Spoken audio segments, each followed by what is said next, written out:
Welcome to the Travel Business Unpacked, where we break down what it takes to build a thriving travel business.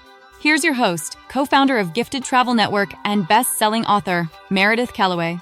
Welcome to the Travel Business Unpacked podcast. I am your host, Meredith Calloway. And on today's episode, we have an exciting partnership. Two guests who are both partners in life and partners in business. We have Shawn Lamphear and Jon Malpass of LM Authentic Travel. Welcome to the podcast, guys. Thank you. Glad to be here. I'm so excited to have you because there's so many cool things about your story to unpack. First of all, though, you are relatively new graduates of our travel MBA program. You graduated in August? Oh, no. What am I thinking? It's July right now. A year ago. Okay. So we started, Shawn actually started with the Jumpstart, and then I joined virtually thereafter in August of 2024. So we're about to hit the 2-year mark.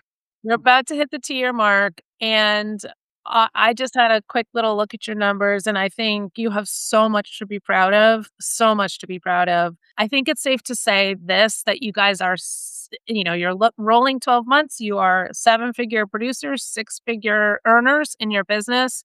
And before even hitting your 2-year mark, that is outstanding. So first of all, congratulations. That's amazing. Thank you. Thank you.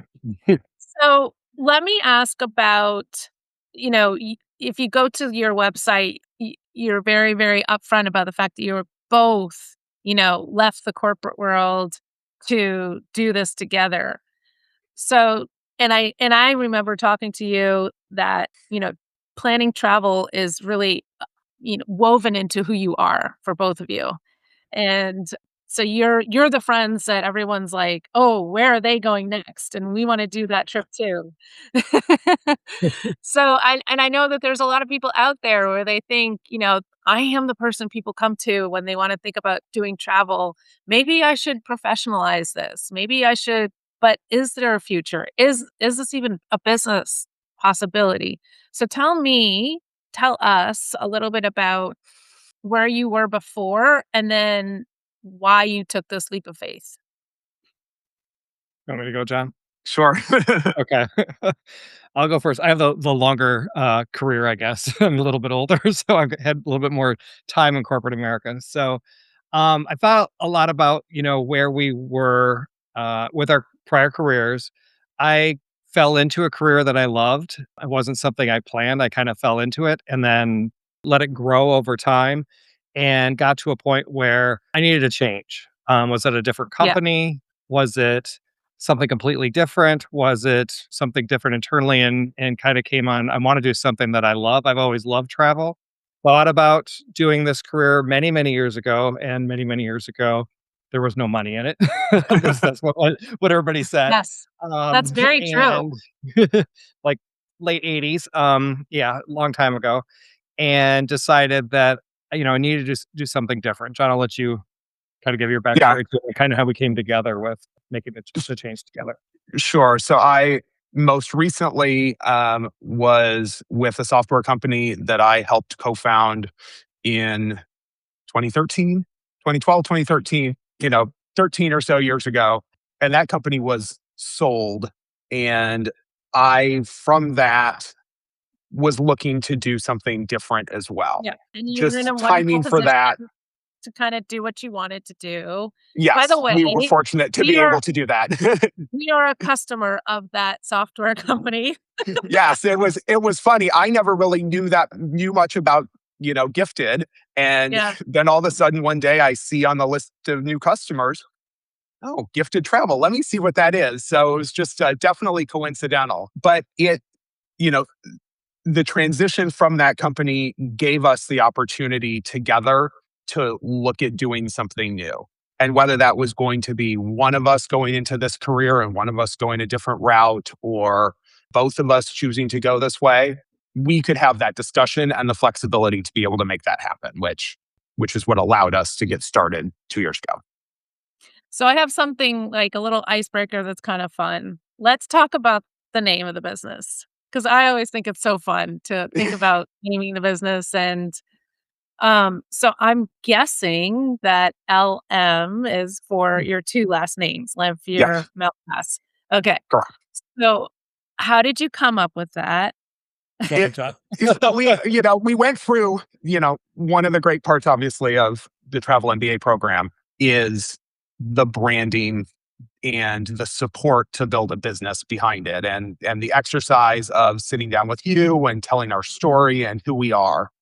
And I think we kind of gravitated toward the word authentic as something to try and represent who we we are as people and how we want to approach working with clients Yeah. in not a transactional way, but in a I Right. want to get to know you and I want to make sure that the things that I'm suggesting to you are the right things. So that kind of authenticity, but also authenticity in how you travel and really going, hopefully, in depth in a location and really be exploratory and really learn about, whether it's history or culture or wildlife or something, doing that in a way that's also authentic.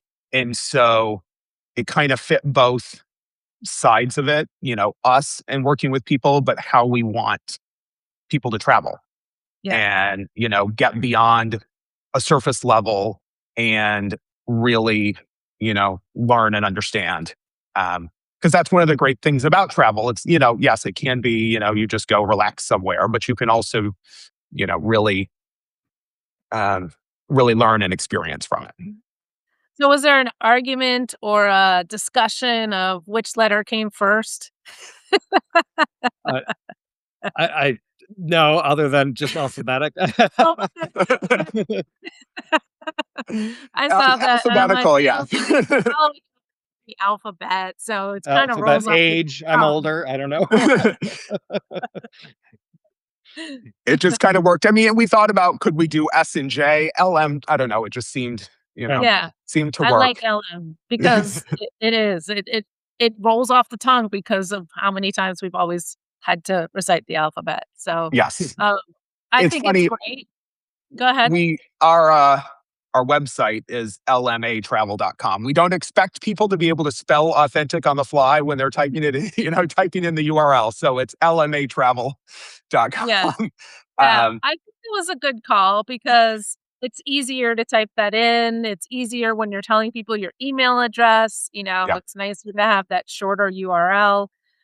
So I think you did a great job in choosing a name, and I think people often overthink the name, but I also think people without professional guidance make huge mistakes on the name. Mhm. And one of my biggest pet peeves is when people choose like super cute names and then it doesn't look professional.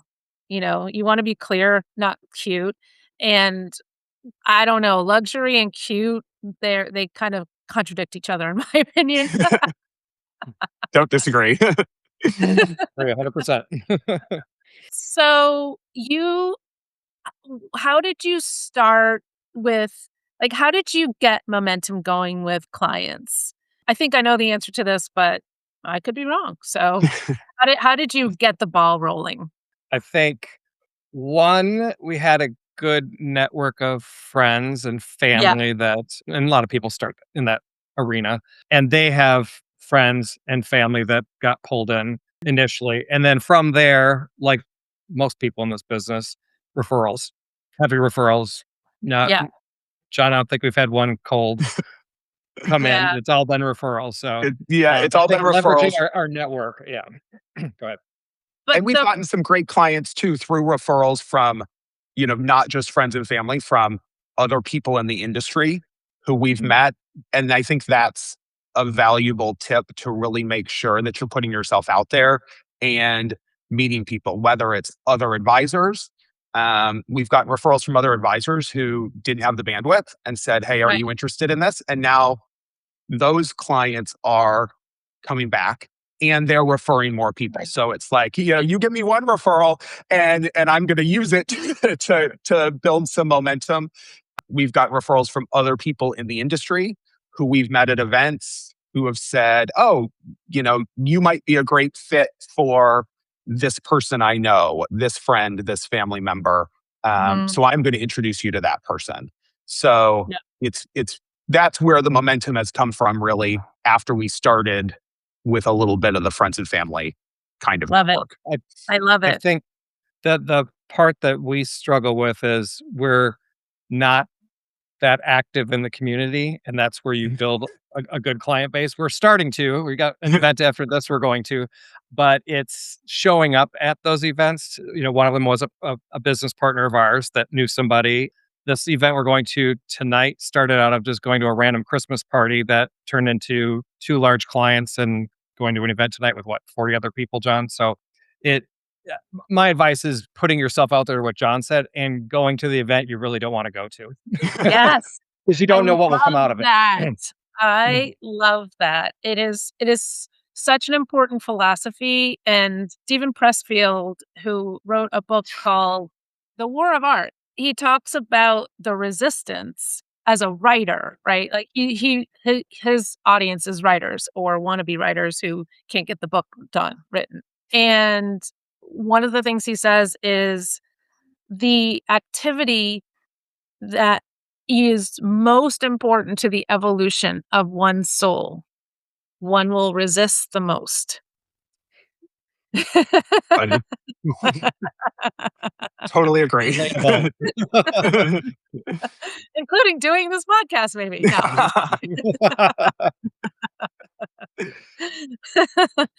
But you're so right, Shawn. It's, entrepreneurship is not for the faint of heart. And putting yourself out there, no matter how good you are at what you do, and no matter how supported you are, right? You took the leap of faith. You invested in a travel MBA program. So you're armed with wisdom. You're armed with great partners. You've got an incredible safety net because of that. But it's still scary to put yourself out there. I love that. But having said all that, you said that, you've got momentum. You tapped into your own network, which is amazing, and that's great. But you're not going to get those referrals and the repeat business if you're not executing well. And I think the key to executing well is 2 things. It's twofold. Half of it is on our part as your host to equip you with the meaningful business guidance, the right community, and 100% the right partners. And then the other side of that is your ability to execute and do a good job. And I think a lot of that is just about listening and understanding the needs of your client and not looking at it as a transaction, looking at it as a relationship. And so what would you say, I know you haven't even been in business 2 years, but I think what would you say is your superpower as travel advisors? I would say for me, my background has been mostly project management, so planning, Yeah, that's huge. and most of my career was in client management, so managing customers. Yeah. Wow. The last 15 years was my sole responsibility. So I think those are my 2. John, I think or you want me to tell her what I think they are? you can say what you think mine are. Go ahead. I think I'm good at research and finding things. I'm also pretty quick at doing those things. So that's helpful in juggling, people are back and forth kind of philosophically on multitasking. I'm really good at multitasking. And so I can kind of do this, then jump to this and get a lot of things done. But I also and I'm interested in the research and finding things. And sometimes that's a double-edged sword. There are 1,000 hotels in Paris and you're sending a client to Paris. And I'm like, okay, how do I find the right one for these people? Mm-hmm. And you can just keep looking and looking and looking. And that's where, to bring it back to what Gifted has provided to us, the partners and that network. So, if I'm using a certain DMC partner or a hotel chain, you can feel like those are reliable Yeah. and you're not alone. Or you can leverage the network and, say, has anybody, sent their client to X hotel? And you'll get honest feedback from everybody in the network. If somebody has and they had a great experience, or if they haven't, but they've heard of it, or they know somebody, oh, they met somebody at an event, Yeah. here's the sales manager's name if you want to reach out. So, Yeah. um, Yeah. putting that together, I think is one of my skills, I guess. What's cool is that your superpowers complement each other. And so you're actually coming to this business with like double superpowers. And maybe that is also what's contributed to your success. I think Shawn, what you said about project management and client relationships, customer, like just retaining customers is so important. And we s- i- all of us have seen the offers to become a travel agent, tomorrow and finally make money on the travel you're already planning. And that feels very enticing for thousands and thousands of people out there. But becoming a travel advisor and building a seven-figure producing business are two very different things. Mhm. And there's so many things that go into it, but understanding how to project manage is so important to that. So I would love to dig into, were you the one who kind of spearheaded your own workflow processes, or did you learn that from the travel MBA program? I'm guessing, you put your own intelligence and spin on it. So both of us came from software, so we gravitate towards software and are comfortable working in ambiguity in software and leverage that when we started. We started with a few templates, John, but customize those and certainly Yeah. have a workflow. Workflow is something that can always be improved every single day. You're always going to It's speak it. we are in a rhythm. Can things be fine tuned? Absolutely. Now we've got a little breathing room. It's a little slower right now, so we're focused on some of that. But I think having that software background really set us up well as well. And I mean, we both implemented software from ground zero with customers and implemented workflow, so we're very comfortable in that, and quickly learned in our process and with Gifted the importance of that and not relying on other Yeah. things to support you. I think almost in the first year we realized we needed to make a tech change, and we did, and I'm glad we did. It helped us be more efficient overall Yeah. and was the right move. So it's smart to do Mm. it that early into the Yes. journey, because the longer you wait, the harder it gets to transition to a new one. Yeah. Oh boy, yes. In fact, I think that's created an employment opportunity for people. I think there's actually consultants that help travel advisors transition from one to another. I'll say Shawn is probably better at following process than I am. but but I but I try.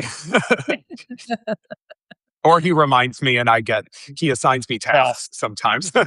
It's like, remember you said you need to Yeah. do this. Here's your reminder. So I'll get a few tasks here and there.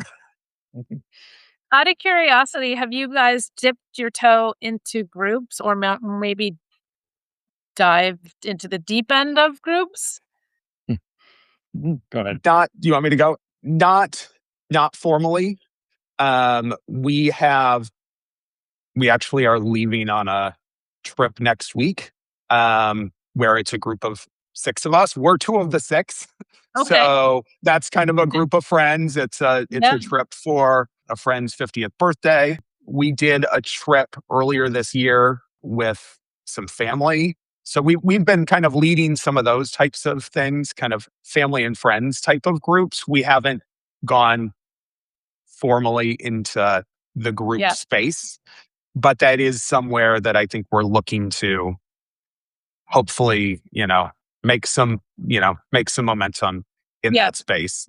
And we're, doing the symposium next year. I think I saw that. So You were one of the first ones to. yes, we I know. knew because, groups They can be a lot of work. Everybody's told us that, but they can be, you know, lucrative sources of business for Yeah. advisors. And I think finding the right groups is going to be our, perhaps some of the challenge for us. But that's also, again, back to putting ourselves out there and talking to people and, figuring that part of it out. So I have a question about your vision. Where are you going? Where do you want to go with this business? Because you just work together, you don't really have a team, you don't have any booking members. Are you looking to grow so that you can bring on more team members, or do you want to kind of keep it the way it is? What are your visions for the business? He's looking Go at me. ahead, I'm Jon. looking at him. I think in the immediate term, um, we are probably not likely to bring on booking members, but we work with a marketing coach kind of Okay. consultant. So, and I think it may be initially, maybe it's an assistant of some sort along with the marketing, kind of leveraging, not W-2 employees yet, or going the booking member route. Um, as we're continuing to kind of build the business, I think we'll reach a point, we'll have to make a decision. How do we want that Yeah. to grow? Yeah. Or I don't know that we're quite maintain. there yet. So, but we're thinking about it. I think back to technology for a second, it kind of goes along with building the team. Some things that have come about is AI. That's leveraging AI recently. The two of us are filling Mhm. some gaps where we probably would have had to have an assistant a little sooner to here and there. That's AI awesome. on its own, and then AI in our CRM has really helped us in that regard, Okay. especially itinerary building, et cetera. That saves a ton of time. Awesome. That takes the need away from an assistant this early, but eventually I think Have we're you gonna been tapped for a game changer call yet by Kristen or the TBU team? not, not yet. have to. Oh, we might be. I know what my first phone call is after this. Then we might have to actually document some of our process. Maybe a little more of that. Yes. Yeah. Just to explain for those listening who don't know what I'm talking about, one of the benefits of Travel Business University is a monthly, we call it Game Changer Call, where we tap someone in the community who's, an active travel advisor who has figured out something that they see as a game changer in their business, and then they teach the rest of the network about it. It's a really, really amazing benefit, I think. It's very valuable. Yes. Um, so let's change gears a little bit. I want to talk about how it is being life partners and business partners all at the same time. I mean, first of all, recommend it? And then how have you navigated it? I think it depends on a lot of things. John and I are sort of the same person at times, or at least that's what we're told by his sister a lot. She's like, "Oh my god, you're the same person." I think we complement each other, and John is you're faster at things, and I'm not. Like you get into a rhythm. Like, okay, I give him an idea, and he's off and running with it, and I can focus on something else that needs to be addressed. Obviously, we've talked so much casually before making the career change about travel that it was kind of like when we were working, that's all we talked about. Now it's that's all we talk that's about. totally true. When we were working in our prior jobs, we were planning our Always. own travel. I mean, we had a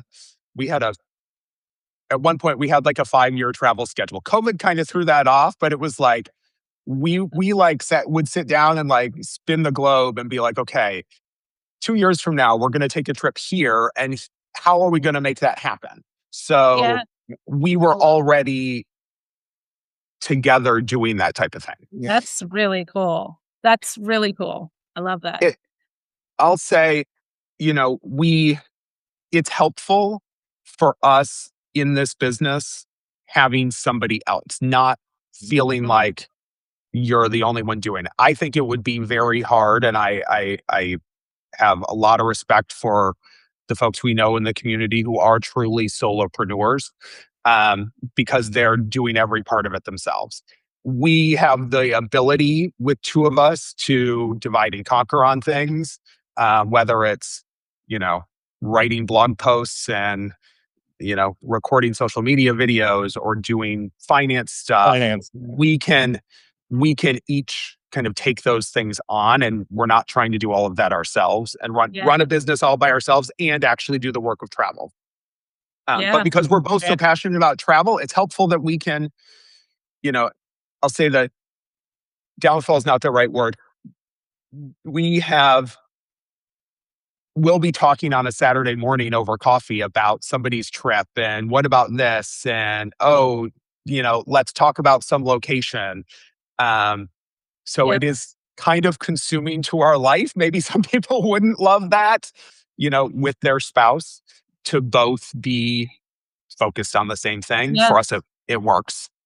I mean, we work probably every day, but that's by choice. Even if it's 5 minutes, we've done better recently about not doing that. But that's our choice. I think one of the benefits of this career is you can pretty much command your schedule, I guess. And not really, but it's way more possible than it was in our prior careers. I was tied there's to a just a desk lot more and meetings flexibility. and Yes. yeah. I used to say freedom, but I think the better F word is flexibility, because you can schedule your day. There's a lot of things that you can, just sequence how you want to sequence it. Not everything, right? Not everything, but it's very different than like selling real estate, right? Whereas Yeah. you have to be on their schedule.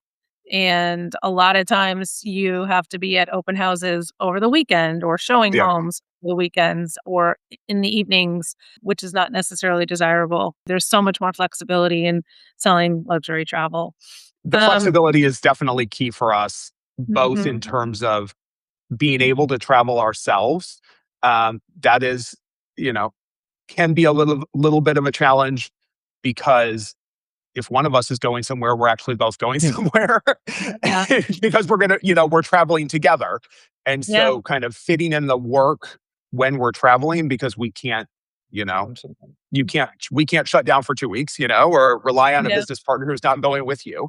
But the flexibility to be able to figure out our hours, and more so than we could before, if you want to work out for an hour in the morning, or, go get a massage in the afternoon, whatever it is that you need to do, you can go to the doctor's appointments, and not feel so constrained to what was, and, realistically, an 8 to 5, a 9 or 10 hour day that we would have been facing in our, prior positions. So it sounds like you would recommend the, pairing up the way that you have. It's definitely going well and it's serving you well. I love the benefit of the fact that like you have somebody else who's bearing the load of all of the responsibilities and all the different hats you have to wear, because Yes. you will wear a lot of hats, that's for sure. It isn't, you are running a business. You are finance, you are IT, you are your own HR, we'll say, and your sales, and you're the CEO. You are running a business, and having somebody else with you in that journey is so valuable. Yeah. And I wouldn't feel ashamed or, that you are kind of obsessed about your work, because that means you love it and that means you're passionate about it. And I think life is too short to waste it on a career that does not light you up. And I love that this career lights both of you up and you get to share that journey together. It's so cool. It's really beautiful, There, actually. I'll be honest. There are times where I need a pep talk too, or one of us does. I'm getting ready for this call, or I'm working on this, and I'm having this issue. There are times, it's not all sunshine and roses, or whatever you want to say, but also knowing, we know how we can help one another then as well. And, as I said, I need a pep talk some days. Like, Yes. wish me luck before this call, and I'll get it. So You'll be fine. Yep. Real life current example is the rivers are low again this summer, right? Mhm. I don't know if you have any river cruise clients, but some of them are getting, a lot of them are getting notifications that they're going to have to take a couple of buses and multiple switch ships, boats. Yep. and it's going to disrupt where they end, right? So now you got to change flights because you had them coming in and out of Amsterdam, but they're actually leaving out of Switzerland somewhere, So Yep. yeah, so those are Got to be those ready for that problem values solving. profession for sure. Hey, Travel Business Unpacked listeners, it's Meredith. I want to tell you about something my team and I decided to do for you. You probably know that my book, The Seven Figure Travel Entrepreneur, is out on Amazon. I poured my heart into this book because I truly want to help the people who feel called to build a career and a life around that love for travel. And if I'm honest, it gets to me a little. All these ads promising you can become a travel advisor and start earning off the trips you're already planning, or worse, the ones that make it sound quick, easy, a walk in the park. It's not. And I wish someone had told me that on day one. Would have saved me a few gray hairs. And still, more and more people are falling into what I call the accidental hobbyist trap. There is no silver bullet. And in my humble opinion, handing sophisticated booking tools to people with no real training or guidance on booking travel isn't just unhelpful, it's reckless. But with the right framework and the right understanding, I've watched what's possible. I have a front row seat to so many people in our network living lives they love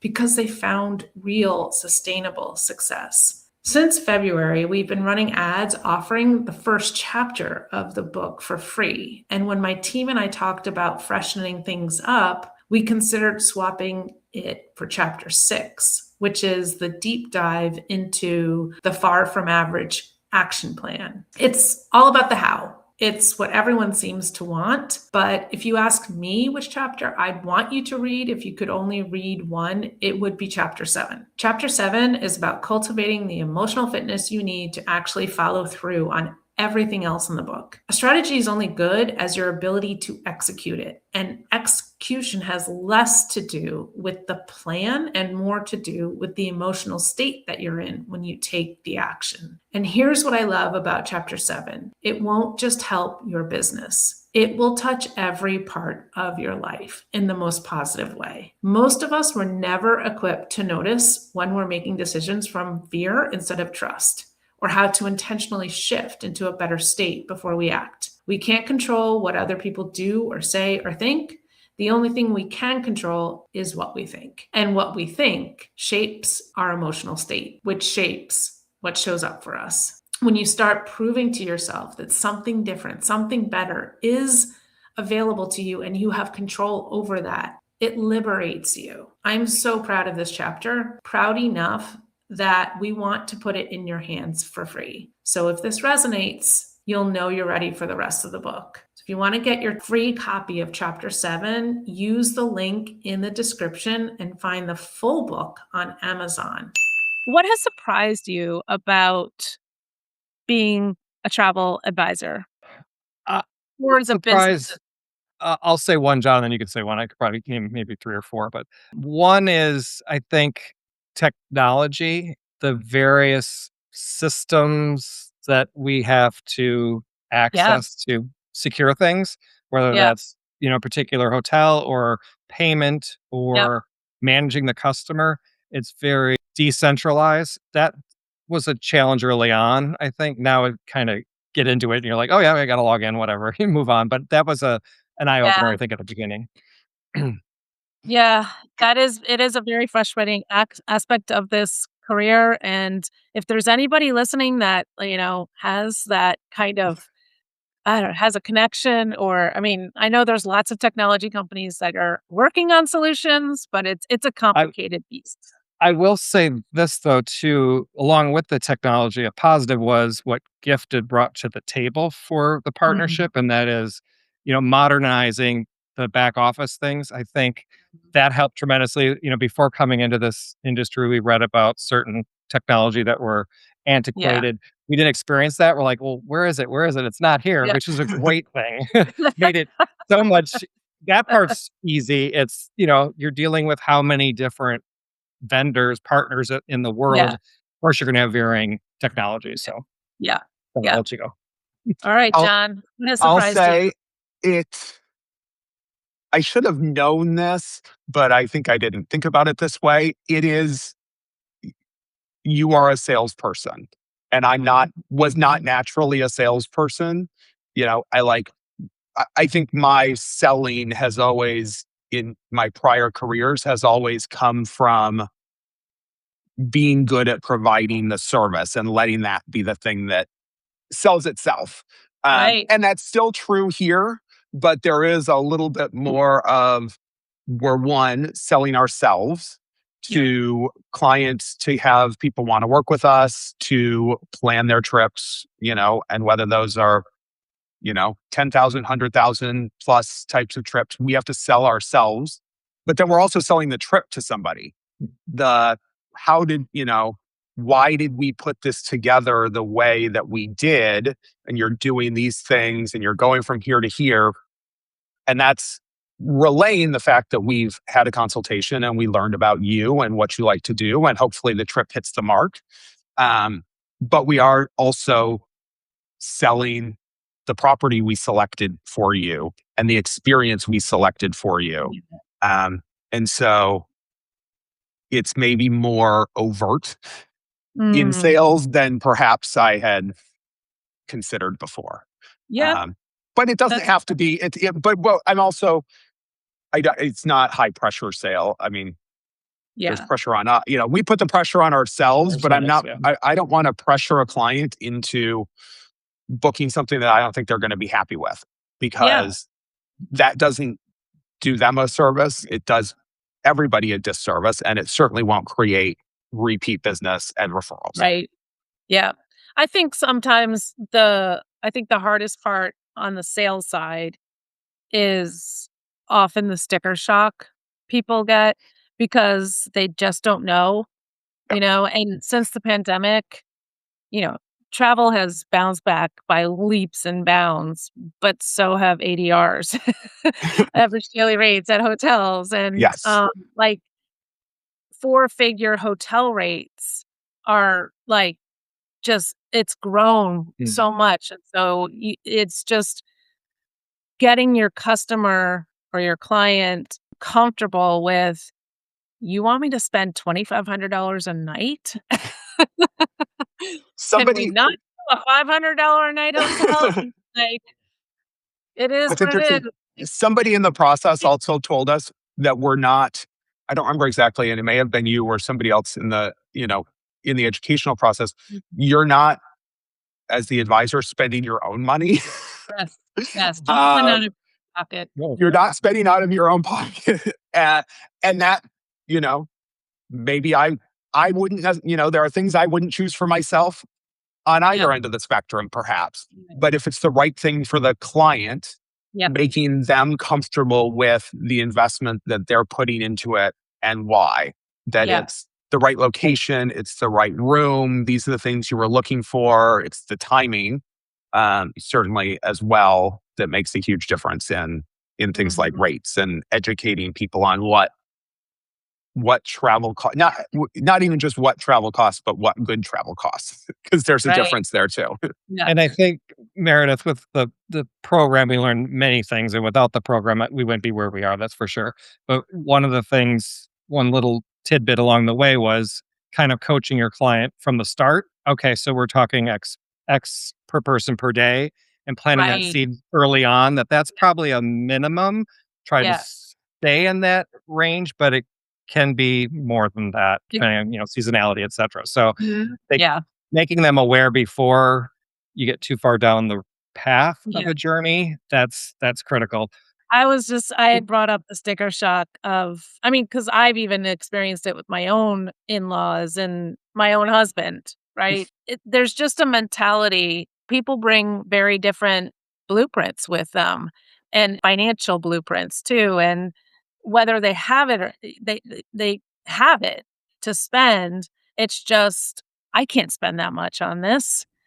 So sometimes you have to bump into that. And that's, I think, part of the sales process is just educating them on the kind of experience you're going to get. A perfect example is the first time I proposed staying in the Haven to my husband. He was like, "That's ridiculous. I'm not going to spend that much money on a cruise." Oh, but the experience makes Yeah, the such a experience. difference. And once you But I do got it, him to do it, and guess what? We only stay in the Haven when we cruise now. yep. People will, I think we've had this happen. People will surprise you. We've presented things and it's maybe been more than perhaps what they wanted to spend. And then they come back and they're That's like, what I want "Oh, to do. can I, Yeah. that's what I want to do." Or they come back and say, "Well, is there a larger room available at that hotel?" And then all of a sudden you're like, "Well, yes, there is. It's this much more." And then they say, "Okay." And you're like, "Okay." Yeah, absolutely. On the flip side of that is not really flip side, but in a related note, what has challenged you the most about this career path? I think one challenge we've had, John, that we're working on is we aren't people that put our life on social media. So social media has been Mm, not an op I guess sort of an obstacle, but something we don't naturally wanna do, so therefore it's yeah. harder to do. We've come a ways, John, way more than I have in that regard. Thanks to our marketing coach, she's been fantastic. That probably was the biggest that and then, blogging goes along with that. The newsletter we've done, John does them. I'm the editor in chief. Um, the picture guru, we've done them religiously, but the blog and then social media has been kind of an area where we're not naturally Yeah. drawn to. John? Well, remember what I said a little bit earlier, that quote, about, Yeah. um The thing yeah, you that is, most essential to one's soul's evolution, one will resist the most. Yeah. So, We're there getting you go. better at those things and consistency. It's not, I would not let anybody say that it's easy, any of it. There are things that, are easier as you practice and do things. And it's not just social media, it's any part of the business.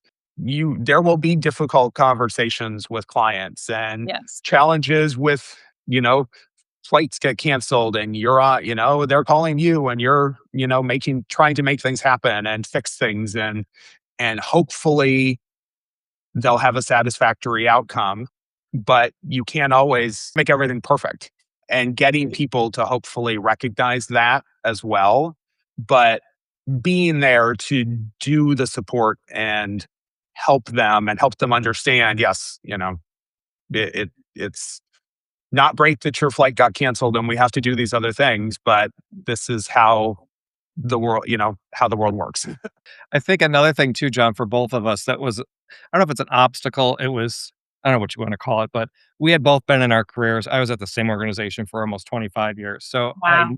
I had, knew where to go, very comfortable in my Yes. position, very Yeah. comfortable in the organization, and then making a complete change where knew how to travel as a consumer, but had no idea on how to book things Yeah. from a travel advisor perspective.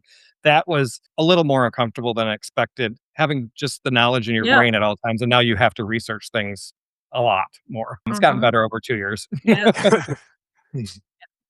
Change is it can really rattle you, and you think that I embrace change. I'm good with change. I got it. I've over my life, I've developed resilience. But when something, comes in and maybe it's unexpected, like maybe you didn't realize it would feel as drastic as maybe it did, it can rattle you a lot.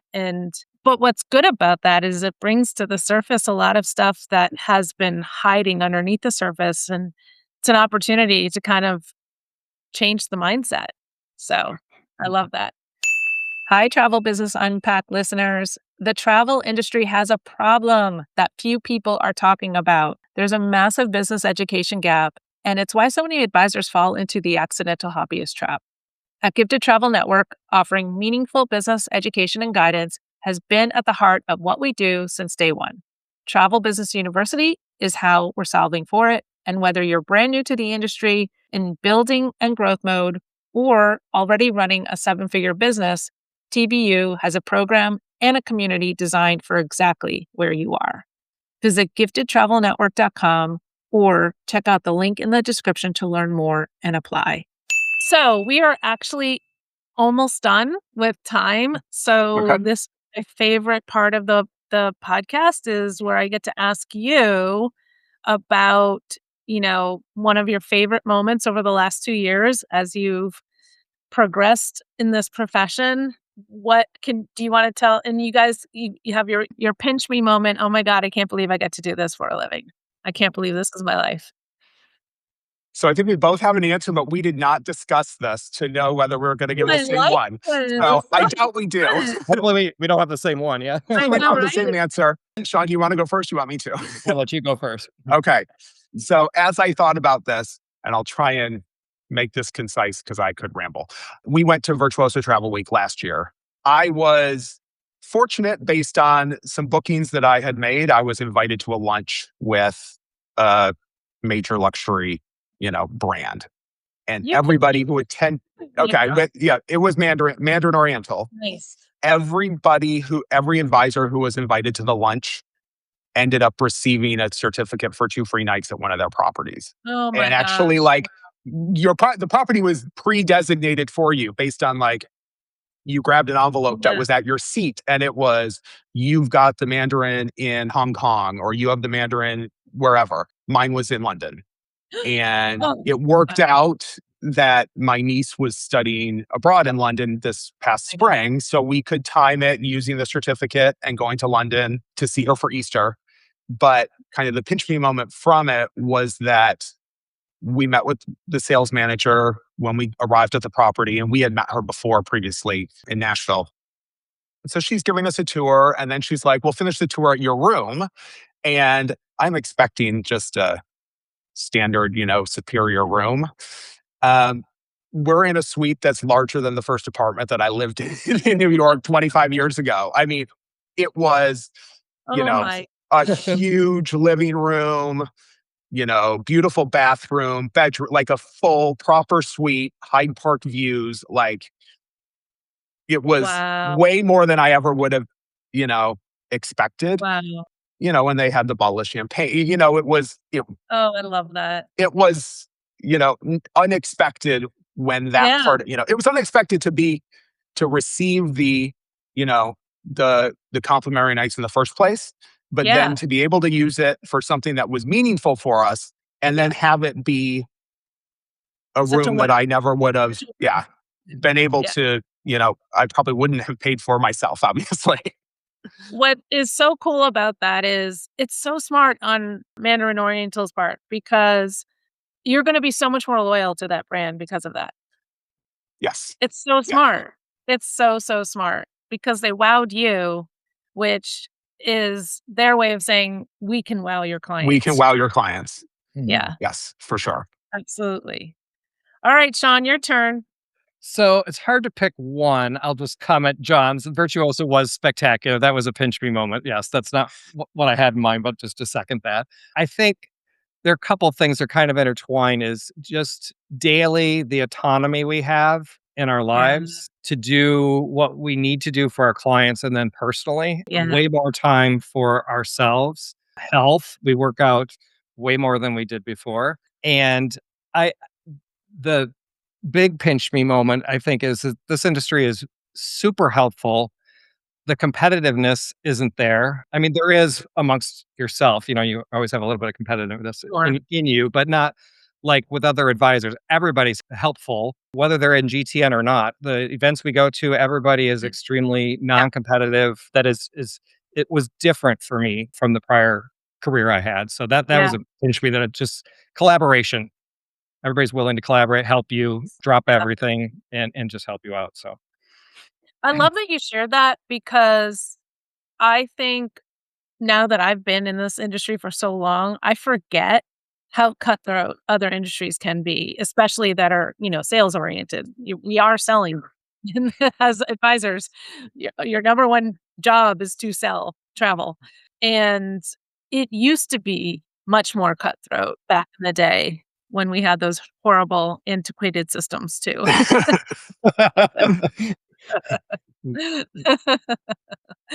But I agree with you that, I mean, we definitely set the tone of collaboration in our community, and Yes. that it has taken root.